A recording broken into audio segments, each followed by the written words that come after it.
Well, hello, Hello. fine people. We have another guest with us today.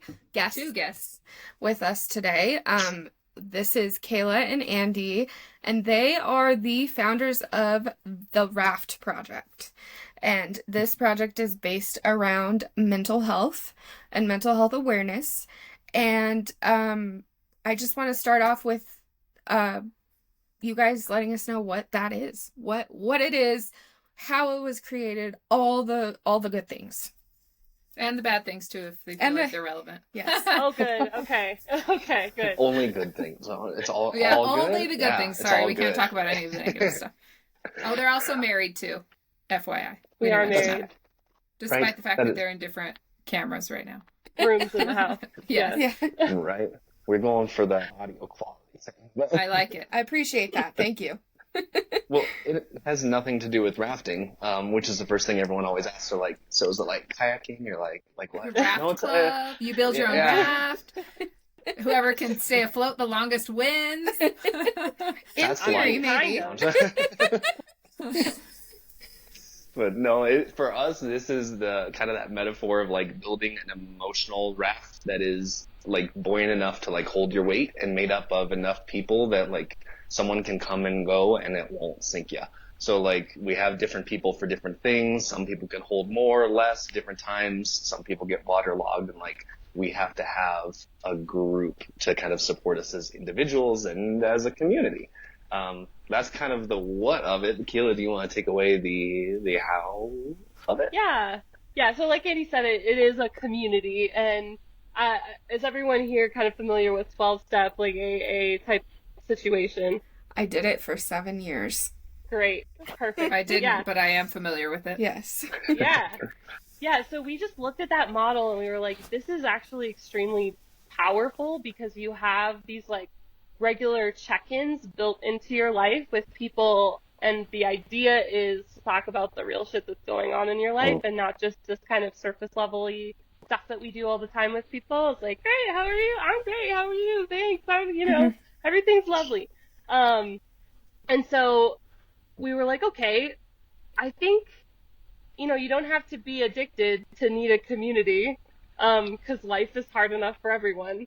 And so this is what we built, and we have a framework for how we move through the discussions and the meetings so that everyone gets their time, and we have guidelines, and it's just kind of, we basically built it for us because we got used to these kind of conversations, and now it feels very sad not to have them in our lives. So that's why we keep doing it. Yeah, Kayla said we like modeled it after the 12-step, and what she did not speak for me on that was that I was in a 12-step program for like a porn addiction for a couple of years, and then as that was no longer the right fit, I'm like, I need people because I feel like I'm dying inside and I miss my phone calls, and that used to happen every day, and I used to have people always there, and now I don't, and I'm not doing so hot. And so, yeah, like we did model it after the thing that we very, very much need and continue to need, which is why we still do it for free. Yeah. Well, I always told people, I said it was in the NA recovery community for 7 years. I made a conscious decision. It was not a relapse. It was a conscious decision to step out of that community, based, some minor politics as well as just the growth that I have done. Like you said, it wasn't a fit for me anymore. Yeah. And so, but after I had left, I was the same way as you, Andy. I was kind of at a loss of like, wow, I had that for 7 years. I had that community for 7 years, and now I'm floundering. I don't have that community anymore, and I knew I needed something like that. So I actually jumped into like service. And so that's when I decided that the way I'm going to fill my cup is going to be serving the people who need it. So I used my education as well as my career as that. That should be one of the steps. Yeah. It really should be. Maybe the last one or something. And then I remember saying in the meetings, like, because I was talking to my mom and stuff, like, she doesn't have a history of addiction, never, has never had that personal she's definitely has a history with like me and my father, but I was talking to her and I'm like trying to describe the way that the 12-step meetings and the NA meetings made me feel. And I was like, I really just think everybody needs this. Everybody needs something like this at some point in their life, whether you're an addict or you're not. So Yeah. I'm 100% on board on the Raft Project. I'm super excited to share you. it a little more. Yeah, let's talk about why community is important. Like, other than feeling like you're struggling and you feel like you need people that understand, but why else is connection important just to the human being? Kayla, that I want you get There's it. so much Get it. research about what being around each other. We're mammals. We're pack mammals. Like, this is how we're built, how our brains are wired. And there's, like, I think there's new research starting to come out that's saying, actually, we just really can't survive alone. It's not good for us to be alone. And I think in our modern society, things are being set up to separate us in a lot of different ways in our culture, in our society. And then we wonder why, everyone's anxious, everyone's struggling with depression, everyone's like feeling a bit despondent. And we're all on this like self-actualization journey that I think kind of isn't rooted in research. Like, research says it's not actually self-actualization, it's community actualization. It's like, what can we do together as a team, and then how do I fit into this collective, right? So like, I'm a believer, and this is like an unpopular opinion that I have, like, we're not going to be self-actualized in a vacuum. Does not happen that way. It's completely irrelevant, really, to the life that we live, because we live among our pack. And so, yeah, and then there's also a lot of research about when you verbalize something. So like, anxiety, for example, like we have all these thoughts running around in our head. When you are able to verbalize it and get it out, there's studies done where it like calms your nervous system down. Your nervous system actually starts regulating. And so we're out here and we're just in this echo chamber all the time because we're not talking about the things that we're worried about. And there's something that happens when you tell another person, and I love it when this happens in the meetings. It's my favorite thing. Somebody's like so nervous to say what they're thinking, right? And you just see smiles from the whole group because we're all like, yep. Me okay. too. Right. It's like, me too, and you're being kind of ridiculous, and we love it for you, but like, that's not real. None of what you just said is anything that we are perceiving. So we get this opportunity to like test our reality against other people, so we're not up here all the time. This is a very cruel place to be. Yeah, and then you're making assumptions all the time, like on what other people think or how you're coming across, when if you just say it out loud, like, oh no, that's not how I'm coming across. Okay, cool. Right. In a supportive environment, with people who love you, and I'll say that, like, this is not so we can vomit on anyone that we meet, but when you're in a trusted, supported environment with people who know how to act right, like, it's so healing. Like you said. Yeah, go ahead, Andy, sorry. Well, like you said, unpopular opinion, that like you can't do it in a vacuum. There's a lot of movement on the one side of healing, which is like, you got to do yourself. Like, no one will care about you unless you do, and it will be you. And it's like, that is a factor for sure. That has to be there. You have to be there. But also for the people who do not care about what other people think, that is like sociopath. Like, that's anti-personality. Like the antisocial personalities, or like we're getting into areas where we have to have feedback from our people, just like mammals, like we do. That's how we learn what's okay and what's not okay, and if we're doing right, or if we need to stop doing this thing to other people in our community because this is not acceptable. So like, we do need that check, that reality check. At least for me and my brain, it makes bad assumptions, like you said. Yeah, I can get to some dark places real quick if I don't speak about it. Yeah. Crazy, right? That makes me think of something that I read in your guys' book, which we are going to talk about your book. But in the book, there's something in it that says, and I'm paraphrasing, so forgive me if I say this wrong, but something about people feel like, well, I can't count on anybody else, so I just have to do it alone. And how when I read that, I was like, yeah, that's how I feel. Like, I can't trust other people to like help me get through this. I like my relationships with my family members and my life has taught me that I can't count on you. So Mm. I want you guys, like, what would you say to the person that feels that way? You may be right. You know what I mean? From your community and the people that you're around, you're probably right. If you don't feel safe around them, then don't open up to them. But what I will say is like having found and purposefully searched out people that are safe, that are trustworthy, and being put in a context where the guidelines are very firmly set out ahead of time. So like we all get a little awkward when there's no people skills, we don't know how to act, and we don't know what to do with this, and asking, for instance, I was listening to your other podcast, I think about parenting, and just asking your kids, like, do you want feedback? Do you want me to just listen? What do you need from me? Right? And like, not everyone knows to do that. It's a super simple tool, but not everyone knows how to do that. And they may be really well intentioned and they may hurt you a lot. Both at the same time. And so it's about finding those people that do exist that can be that for you, and hopefully within a context where we know how to act right and do it correctly.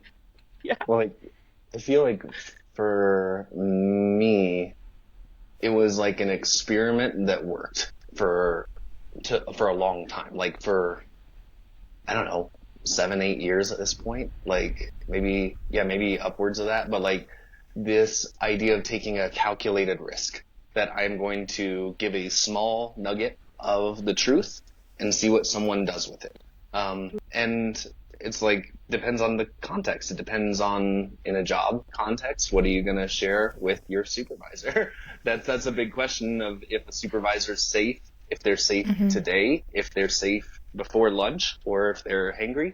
Like there's a big question of like, what's going to come back. So sharing little small tests where if something goes wrong, it's like, that's going to sting, but that's not going to injure me.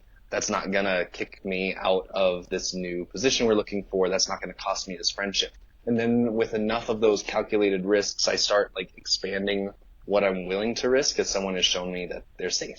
And like going to I think we did put this one in the book too, but I remember going to the grocery store. Actually, I don't think, like, the one in particular was an old coworker. I'm like, hey, like, they asked how you doing, and I said, I'm kind of struggling a little bit, but it's, hanging in there is what it is. What about you? It's like, this would have been my daughter's 16th birthday today. It's like, okay. All right. Okay. You but like, are doing shittier than I am. Cool. Yeah. Yeah, but like, if I had said like, oh man, living the dream, it's like, we probably wouldn't have been able to have that conversation. Like when we are able to like crack the door open, a lot of times people are willing to go through it with us as long as that's something that we're both comfortable with at that day. But that's been my experiment of like calculated risk, opening the door and see what happens. A little bit of vulnerability there too, I think, is healthy. A little bit of willingness and vulnerability is a very healthy way to, I think, find that safe space. Yeah. Yeah. And sometimes, like you guys say in the book, sometimes that won't be reciprocated. You may be vulnerable and they may say, oh, well, cool, don't know what to do with that information you just gave me, but have a nice day, see you later. And that person just isn't able to meet you there, and that's fine. Like, not everybody is going to be that person for you. So that's been the other thing for me, is like expectation setting. Like, what can I expect from this person?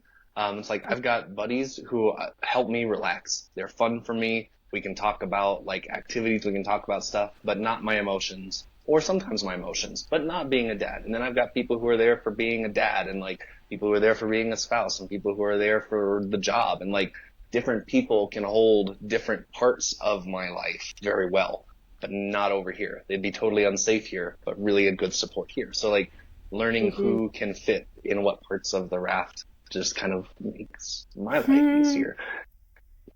I think I view friendships that way. Like, I have, like, there's friends that I have that if I needed to bury a body, that's who I would call. But then there's also friends, like, if I wanted to go have a good time and not talk about anything serious, That's what I would call, like different friends for different needs. Mm-hmm. Right. Yeah.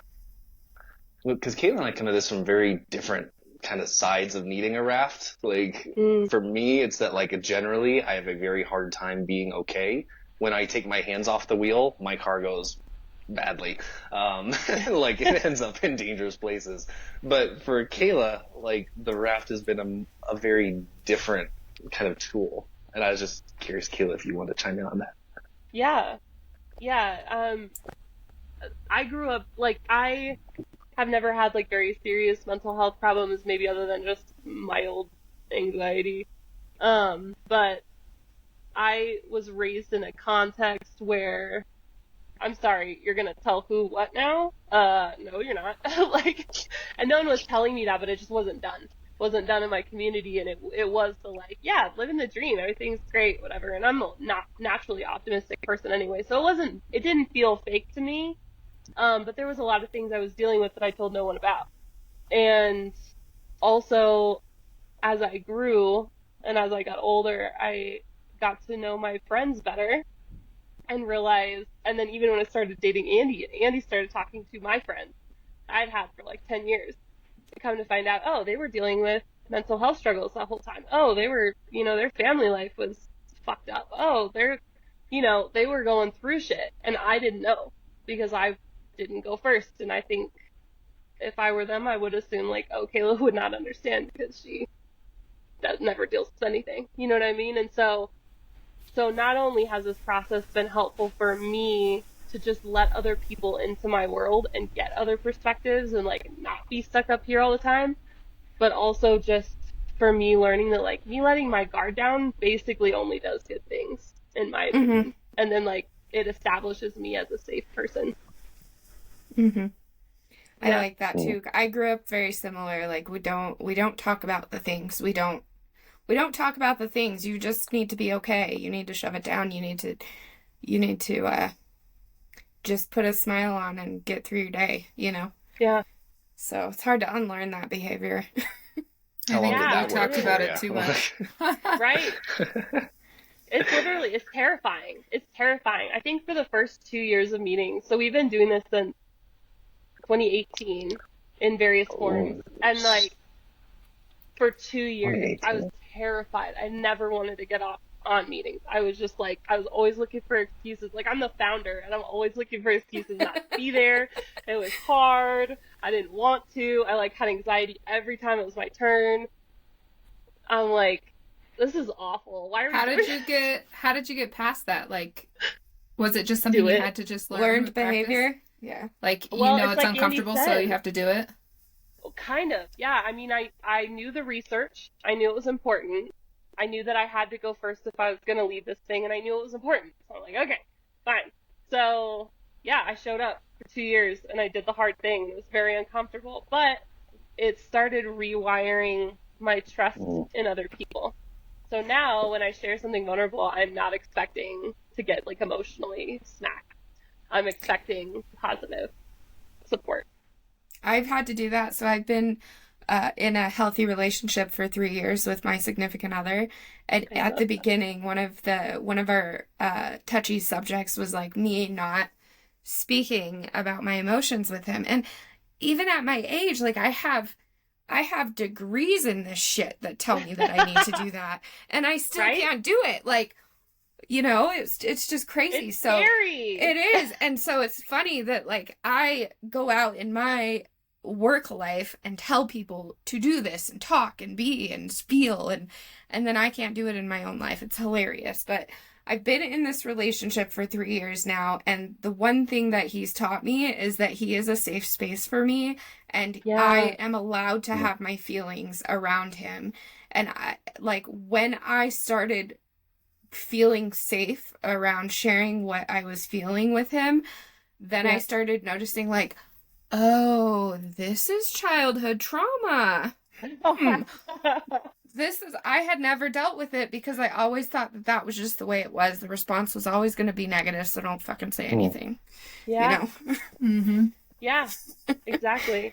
It's so interesting to me, like, along those lines, we have all these, like, just generally societal wisdom or good advice or like mantras, if you will, of like, you are enough. You know what I mean? Just be perfectly imperfect. Be you, whatever, right? And you scroll through Instagram, and if you spend 10 minutes scrolling and you have an algorithm like mine, you're going to see that like Yep. 3 times. That's all mine says. I don't even see pictures anymore. Right, exactly. But I don't know about you guys. That never landed for me until I actually showed up as myself.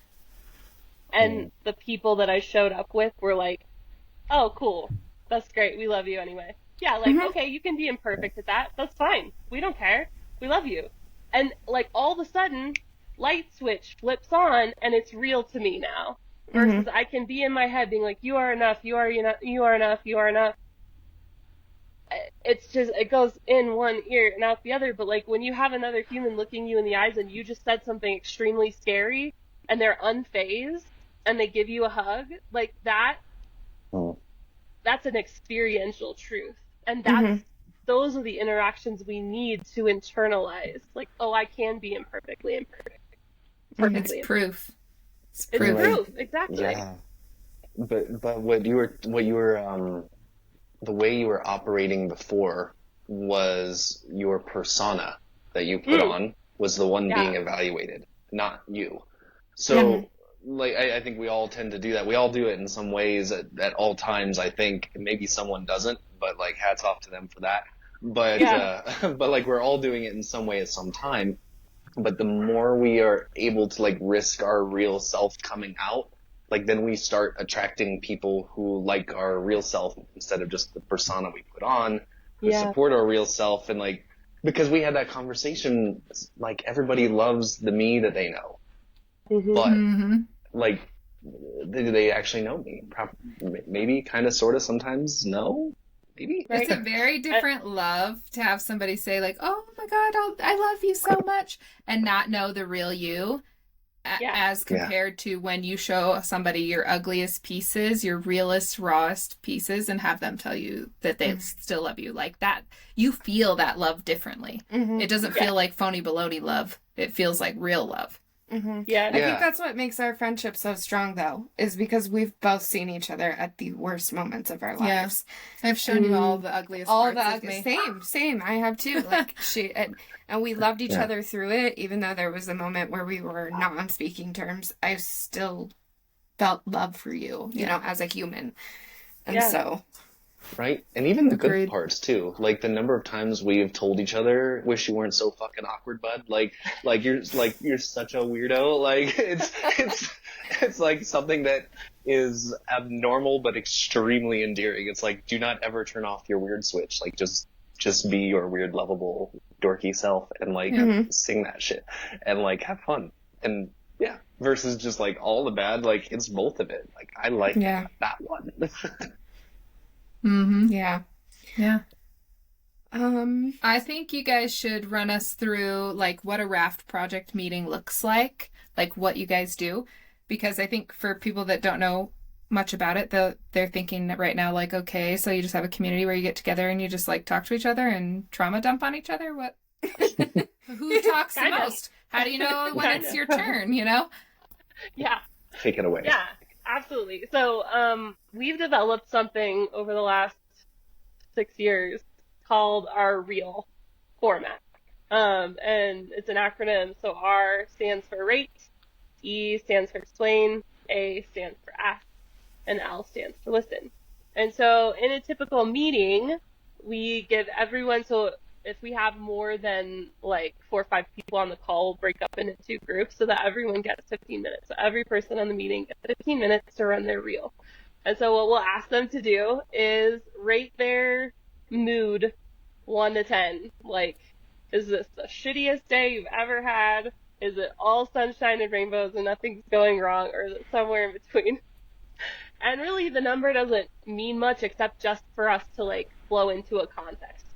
So, like, sometimes people will tell you something and, like, that would hit you really negatively. So you think, oh, you must be really sad about that. And they're not. They're happy about it. So that's why we do the rating. So that we're not assuming what their mood's at.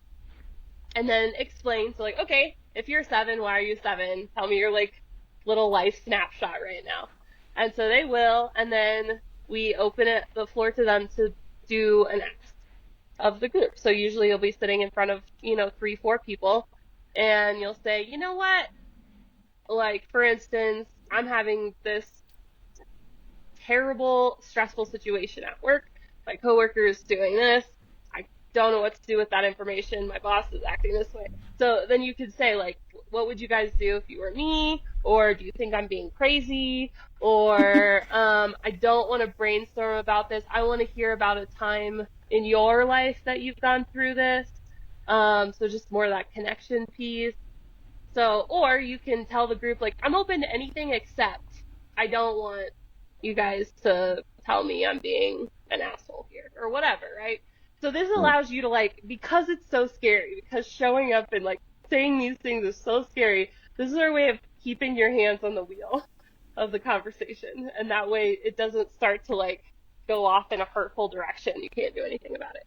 And then listen time is, like, your group's going to give you what they thought you asked for, and you get the chance to direct that conversation as it goes. So really it's just 15 minutes of your group sitting kind of in service to you, whatever you need, listening, feedback, whatever you need, and then we go to the next person and it's their 15 minutes. So yes, I mean, we all kind of do just get on and either trauma dump or celebrate or work through shit, or just some people don't even want to go through the ask process. Some people, like, they get on and they're like, maybe one week they just like, I'm going to talk for 15 minutes. I just want you guys to nod at me.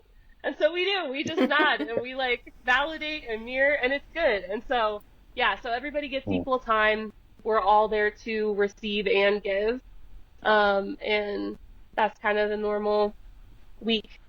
So as you're doing this, or as you're explaining this, it's funny because in my mind, I think, because I'm woke or whatever you want to call it, this is like normal to me, right? Like, this is everyday conversations that I have with people. It's normal. It's habitual in my life.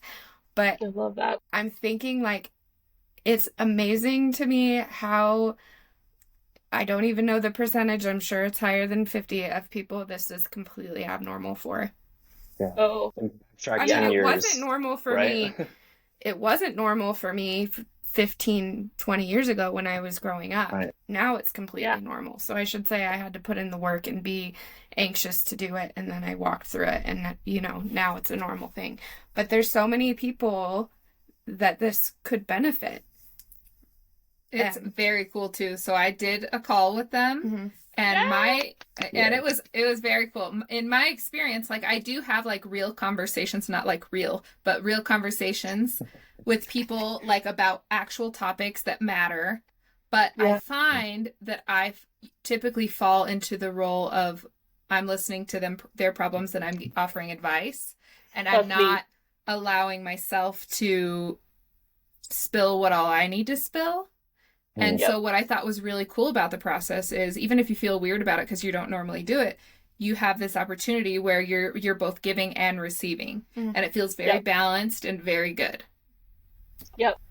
That was me. I'm like the counselor friend. I'm the mom friend, and, like, that was me. I never shared anything, and, like, we talked about that already, but yeah. I would share a little, but just in the context of, like, oh, let me share this so that I can offer you advice. Like, validate support, you. Yes, it's still, like, energy out. Yes. And so, like, we don't want pastors in the group. We don't want preachers in the group. We don't want counselors in the group. It's like, we're all here on the same, like, we're not coaches. We are really clear about that. Like, yes, we, like, lead and set the environment, but, like, we're right there doing our reels every single week. Like, this is not a, like, a power imbalance. I think maybe, Holly's what you're, like, that's what I felt that way too. Yeah, and then you're not because we all have those friends that take more than they give, you know what I mean? And in this situation, everybody gives equally, which I think is really nice.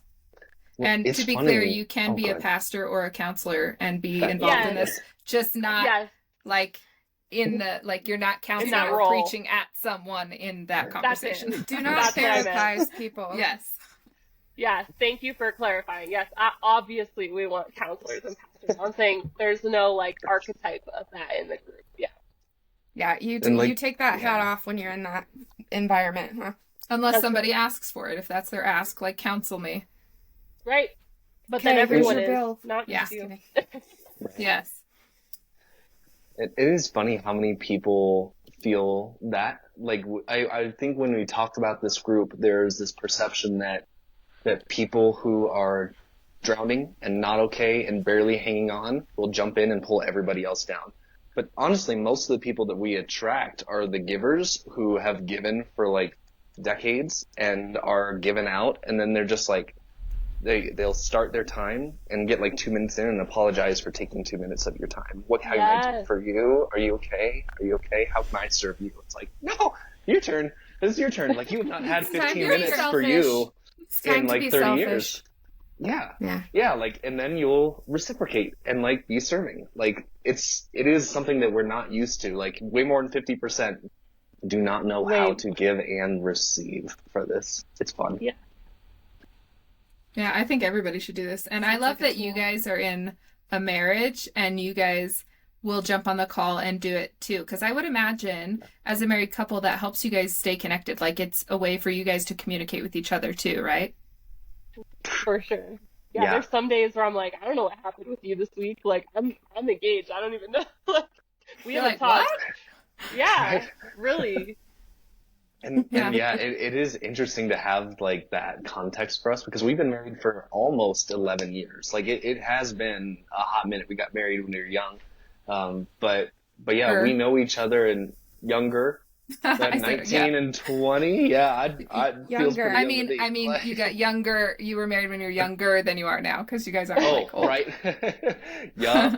And like we have a lot of context on each other, but still the meetings surprise, like you get to new stuff as we go. And like you can talk about your spouse while they're in the meeting in a way that is like healthy without being like attacking or without being belittling. Like that's been a fun process too of like we can talk about each other in a meeting with other people and it's respectful and it's loving and it's kind and that's interesting. But And I think that's part Yeah. of the framework you guys have built, right? Like, because if somebody just willy-nilly tried to put together a support group like this, they'd have to understand that there are frameworks around it that make it work the way that it does, right? Can you guys talk about that a little bit? Oh, yes. Yeah. I mean, this is all about, I think it comes back to creating that safe space and like teaching people how to act. And if you don't, if you don't do that first, none of the rest of it will work. And so, yeah, we do have 12 points. We really weren't trying to copy AA. It just turned out to be 12 points, but it's just like kind of 12 behavioral statements. Like we try not to come in with our presuppositions and judge people based on their life experience, or we are comfortable with personal boundaries, or we can share what we're feeling without attacking, belittling other members. If it's not your story to tell, don't tell it. So it's just 12 of those kinds of things that we find really clarifies the time and the space. And really when you do, I've not seen a ton like this in the space. Usually you'll have support groups around certain life experience or identity. So you'll have a women's group, you'll have an addicts group, you'll have professionals in this field group. And so when you do that, you're borrowing off of that community's culture and framework for communication. So like a women's group is going to communicate a certain way, and we all kind of know the rules, right? When 'Cause you we're introduce men to that, because we're women, we know. Yeah, exactly. When you introduce men to that, now the dynamic shifted, right? And so we felt as leaders, if we were going to open this up to anybody, then we had to be very, very, very specific about the behavior and the like communication style that was going to be acceptable or not. And that way people could still feel safe. Hopefully. Yeah. and if not, we Go will ahead. empower them in a redirect. I Yeah. was gonna say, has there ever been a time where you've had somebody that felt unsafe, and what did that look like? Like, how did you walk through that with that person? I think of 2 times, right? Yeah, go ahead. Well, like maybe it was the same person. It was a long time ago. It was before back we had the in the framework. beta testing days. It was before we had the framework, and it was before we had Yep. an ask. So we Yep. would like basically rate, tell the story, and then participate. Open for Um, feedback. so that prompted some changes in that. But basically, someone was not doing okay, and they shared the opposite worldview of the person who was sharing, and there was like audible scoffing, and it was very much a place where it's like, okay, we have to check this. Like this can't. We have to be able to respect other people's decision and support them on their path instead of trying to make them think our path, which is tricky to do. But that really prompted a lot of change and like, okay, everybody needs to control their time. And like we say, have two hands on the wheel. Like none of us want to be in a runaway car. That's not safe. And it's like, Right. but if in a good car, you can steer it, you can brake it, you have seat belts, you have airbags, like you have safety measures. If things go wrong, you don't die. You can might get banged up, but like we have to have more measures built in that we can make this a safe ride. Yeah, Yeah. that was a learning experience for us because you asked Oh, us I'm how sure. we check them, and we didn't at that point. Like we didn't Mhm. check it as well as we should have, and so We talked to the that person after. prompted some changes. But yeah, Yeah. it's a learning for sure. I mean, you kind of just have to walk through things like that in general. So you're Yeah. like, oh, that hurt. Not gonna do that again. Whoa.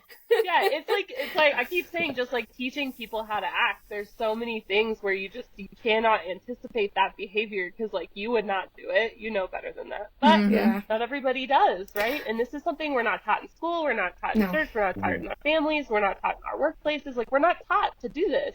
Mhm. So we can't blame people either, you know? Right, you can only do what you know. And that was kind of like the basis of starting this podcast and like the basis of picking the name is because Yes. nobody teaches you. First of all, adulting is not a one size fits all, or Oh life my is God. not a one size fits all. So you never know what you are gonna run into when you run into it. And then, so just community and sharing your experience and your strengths and weaknesses and And how all many of that. people, how many adults do you know that are like, well, I'm a grown up now, so I'm done. I don't have to do anything else. Yep. Like, Yeah. I Only don't- when you're a kid does that exist. All the grown-ups who tell you that they've got it figured out, and then you get there and you're like, this was lies. It You was all fucking lies. lied to Like, me. Yeah. I have been Shit. lied to. Yes. We're all just swimming out here, just trying not to drown, I feel like, most days. Yeah, Yeah. I feel that. Well, talk about your book. What's your book called? Yeah, so our book is called Good and You, and it's basically about getting real support instead of faking it. So it's kind of that play on that conversation of like, we do every day. Hi, how are you? I'm great. How are you? And like, sometimes that may be true, but most of the time it's not. And so yeah, our book goes through kind of because this, we've learned since launching this is a fairly cutting edge concept. A lot of people are barely open to the idea of sharing real with a therapist in a clinical environment, much less coming into a group of strangers and being honest, or like being honest with their friends of it, like, no. And so our book is kind of like setting the basis and giving some of the research and some of the myths that we've heard about connection. Addressing things like codependency, addressing things like, well, I probably am better off alone, like you said, Holly, in the beginning, like, and just going through some of the maybe the historical context for why we think that, the new research that's coming out. And then we go through the real tool so that people have it if they want it. And then the last third of the book is going through our framework point by point and just explaining like why we're not going to tell somebody else's story and what that looks like and how we can, avoid that and things like that. So it's practical. It's a very practical guide, but it's also, I think, introducing people to this concept and why it might be necessary. Why it is necessary. Yeah, I think so. One thing that I really liked about your book when I was reading it is you have this section on like the perceptions that we have of people and how it's our like job. We have to basically try and figure out who people are to determine if they're safe or not. But I like that you say, yeah, try and figure them out, but also expect to be wrong. Yeah. Because oftentimes we're wrong. And I thought that was like, when I read that, I was like, oh my God, my brain exploded. Because often I think I have people figured out, and whether in a good way or a bad way, but so many times they surprise me. And there's so much that you just don't realize about that person that goes into their personality and why they behave the way they do. Mm-hmm. Yeah, it's like our brains do that for survival. It's a very natural wiring to make instant gut check decisions about people based on, often it's what we can see first. But yeah, you're right. I mean, it's like, yes, you can use that to your safety as a human being, right? Your instinct and your gut, listen to that. But then also from a safe vantage point, like you said, Holly, expect to be wrong. Like once you dig in, you may be surprised. You will be surprised. Yep. Right? Like, aren't some of our, like, closest friendships the one that surprised us? Like the one, it's never the person, I don't know, in my experience, it's the person, like, I knew from the get-go who you are and nothing has changed. And, like, it's been like this since day one for the last 10 years. It's like, no, it's the people that, like, grow and evolve and surprise and change, and you grow apart and together and apart and together. And, like, friendships it's for different me, times. Like, the people that feel like home to me are usually the people I don't want to be friends with, because my home, where I come from, is not, it's not like a safe, safe. Like, it was full of love. I had a really good childhood, but, like, it was very chaotic. Like, my parents were both alcoholics. It was like a mess. So when I immediately click with somebody, it's like a sign for me to be like, hold on. And if I feel a little bit uncomfortable around you, like, Kayla, I immediately liked you, but I felt a little bit uncomfortable because I think that, like, that's a good sign for me, because if I feel completely comfortable with you right away, then I'm already like, hey, I know where you come from. You come from where I come from. and I'm trying to like grow and evolve, you know what I mean? And you can't do that necessarily with the same people. You need people that are a little bit different. Yeah, that's a really good point. Like, I feel like too, we can do that with our life context, and we also do it really quickly with like an us versus them. We're looking for people who are like our same age, our same gender, our same, professional environment, whatever. Are like, they talk the same, they look the same, and like some of my favorite people are like retirees that just come to the group every week, and like they've seen me through a lot of shit. You know what I mean? And it's like, if we were just in another context, or I didn't know what I know, I don't know that I would have like invested in that relationship because of the age difference. But that would be dumb. Like, it's all those things are like women who, I've heard a lot of women be like, I'm never telling men anything. Like, if you put me in a group with a man, I'm not going to like open up, right? Just because of the hurt and the history, which I validate.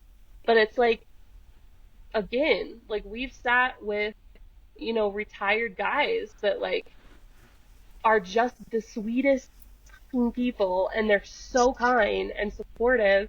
And it's like, if you want to just segment out entire portions of the population you're just not going to talk to, you're really limiting your raft. You're limiting it to, by like 90%. And missing out too, like doing yourself a disservice. Think of all the cool things like you can learn from people that are different, that have different backgrounds, different experiences. You know what I mean? Like, it's amazing the things that you go, oh, I did not even know that was like a thing. People do this? Yes. What?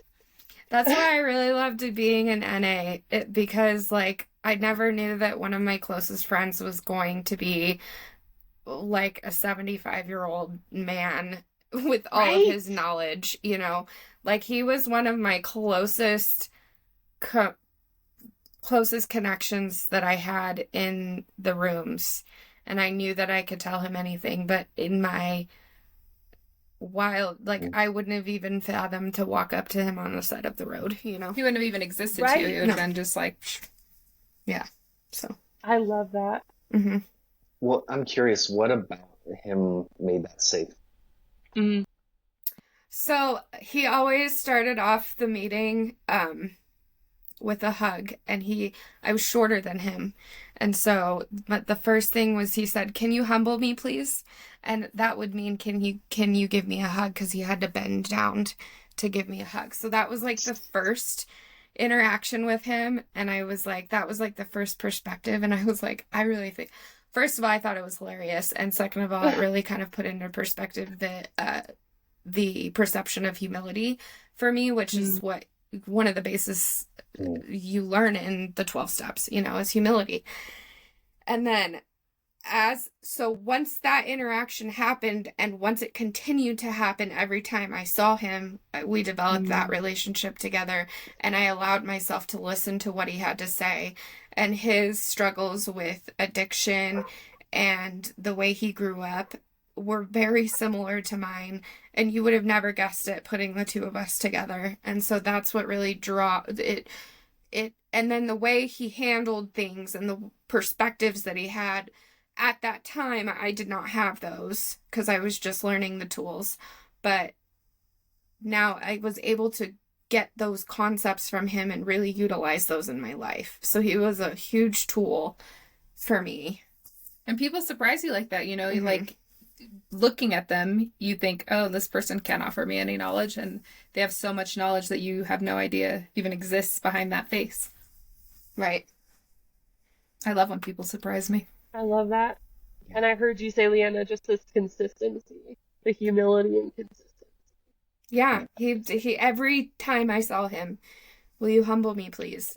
And it just made me smile every time. And I'm like, "Of course I will," And yeah, it was a really good interaction to have that I would have never guessed would be so pivotal in my life. So it's interesting to me, like we subconsciously know that connection is important, because think about it. When you're a kid, you're trying to fit in at school so that you have connections at school. When you're on drugs, you're trying to be with the other people on drugs because you want to fit in. You want to be connected to somebody that understands what you're going through. When you're trying to recover, you're in a recovery program because you want to be around other people. When you're a writer, you're with a writer group. When you're, everybody is trying to do that, but we're not like aware that that's what we're trying to do. You're so right. Yeah, it's like a felt need, and we all know we have it, and we all know that we degenerate pretty fast without it. But for some reason, it's just not folded into the fabric of like adult life. And Holly, we were talking about this, just finding, like, I hear this all the time, and I see it all the time on like Instagram, as people are like, yeah, I know I need friends, but like, how do you make friends as an adult? Like, how do you even do that?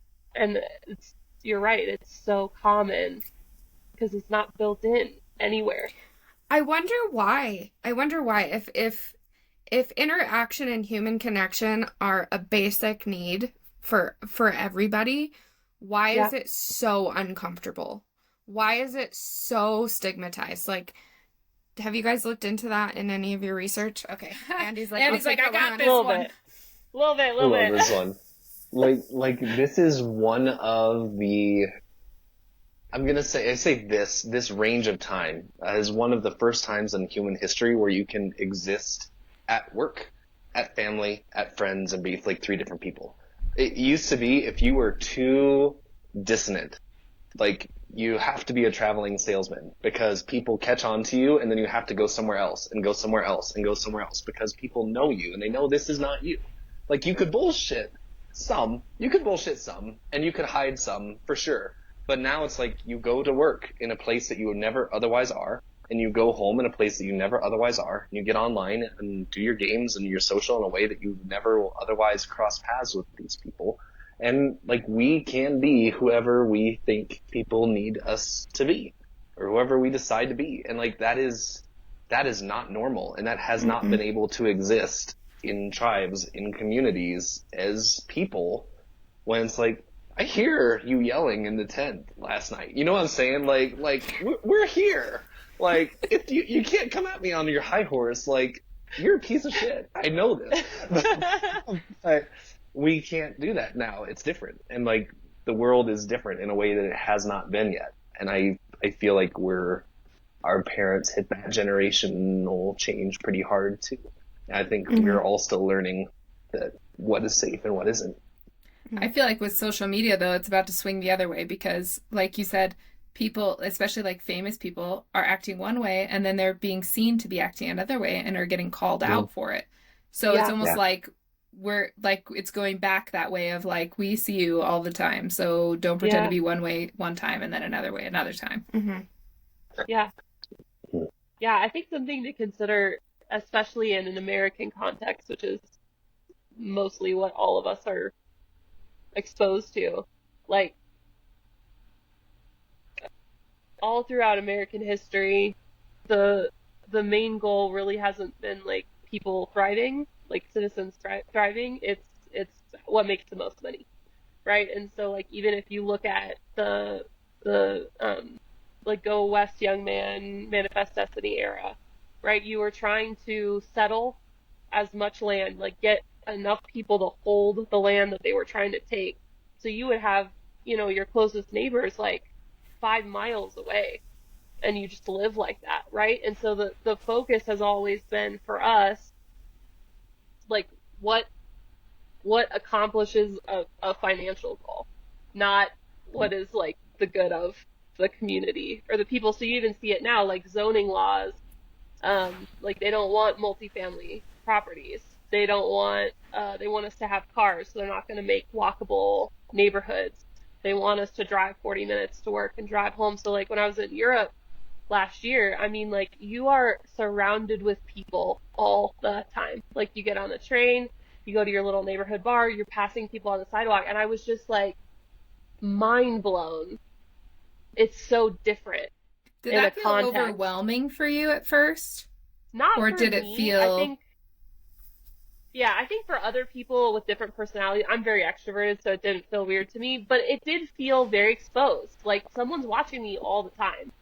And also at the same time, it felt very like no one's watching me. No one's paying attention to me because we're all just here together. But it's togetherness. And then you walk on your same block and you go to the grocery store and you go to the coffee shop and you go to the bar and you know your neighbors. You all take the same bus. So it's like there's other context, and you look at the is it centenarians? Andy, you always correct me on this. Centenarians? Centenarians. There we go. It's never the right word that I say. You can make up your own words here. We'll allow that. Okay, thank you. It's centenarian now? Yeah, yes. Change approved.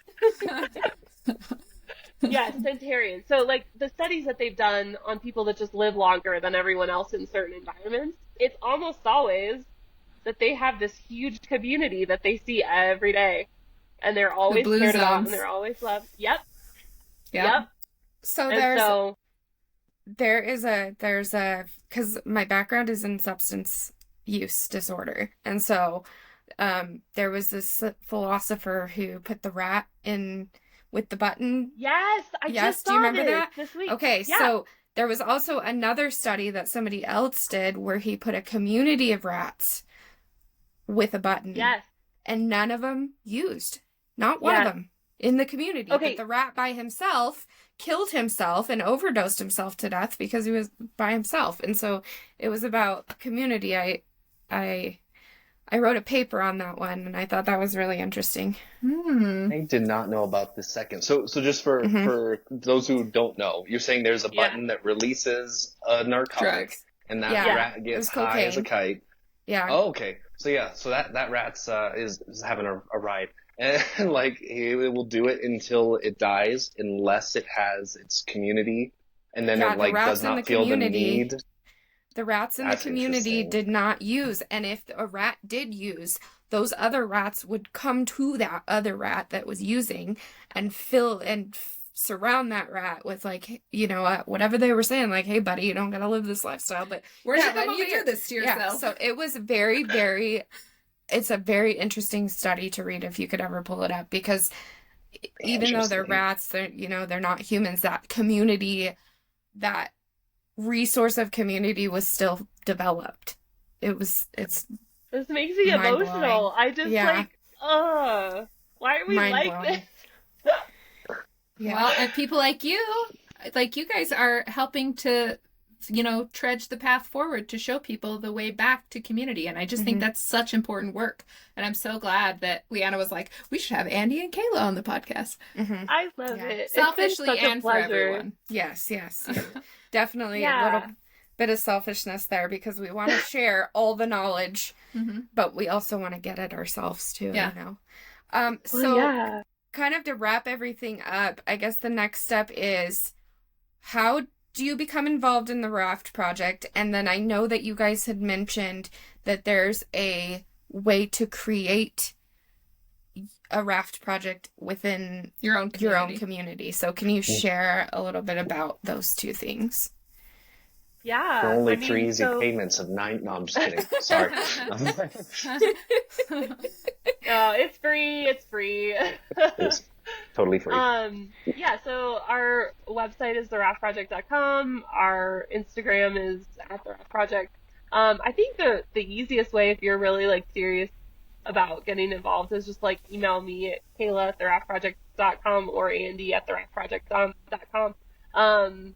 And we'll get you the invite into the group and we'll have those conversations with you. And if you want to start your own group, we have resources to do that. You can take our framework and we have some printouts of like our reel so that you can figure out how to facilitate things like this. And we'd be happy to, just be a resource as you go do that because we think that's so important. So, and get their book because it's full of so many nuggets of wisdom. Yeah, what was that called again? Yeah, so the book is called Good in You, How to Get Real Support Instead of Faking. I have it right here. I'm cheating. By Kayla and Andy Izard. Yes, You have to type in the name because there's a lot of books on Amazon, my so God. put in your name. Don't and leave them a review because that's so important for authors. Leave them a review. Yeah. So what we could do is we can link everything in we post little snippets of social media to get everybody's attention to listen to the podcast. So we will also drop you guys in there too, and hopefully people can see. Maybe if there's a book link too, we could. Oh yeah, we could put a book link in there. Yeah. Yeah, I can send you all that. It's on our press page. Cool. Awesome. Awesome. I would hope that people would try small calculated risks. Like that would be my hope, is like whether you do our thing or not, like use the framework if you want to, use the reel if you want to. Like it's fun to run a reel with friends, but like I've made 3 people do it already. I'm not even kidding. How was that? Yeah, I made Leanna do it, I made my partner do it, and I made another friend of mine do it. And everybody loved it. Yeah. So that makes I'm just gonna spread that everywhere I go. I love it. It's been I just want to say before we go, like, it's been such a pleasure getting to know you both, and like, Holly, I appreciate all the research that you've done, and like, it's so rare when people interview you, like, they've actually read the book, they know, they've like joined, they know what the thing is, like. It's not hard to twist my arm to get me to read a book. I'm like, I have to read a book? Oh, man. Okay. I have to do self-development? Shucks. Dang it. What else are you going to do with all your free time? Yeah, but you guys have just been so sweet, and we're so honored to be here, and thank you for having us. Of course, we want to share all the good things, and we want people to know that there's resources out there, and talking about your shit is okay. Yes. It's please. good. It's more than okay. It's life-changing. Yes. Yeah. You are not alone. Not alone. No. Yes. Awesome. Well, I appreciate your guys' time, and I really, really, really feel like that filled my cup. And I cannot wait. If you're listening right now and that you're like, I want to be a part of this, please reach out to us or Kayla or Andy, and everything will be linked so that you can do that. But if not, it's okay to not be okay, and it's okay to talk about your shit. Yes. Yeah. Please do. Yeah. Awesome. Right. Well, thanks everybody. I appreciate your time. Thank you guys. Bye-bye.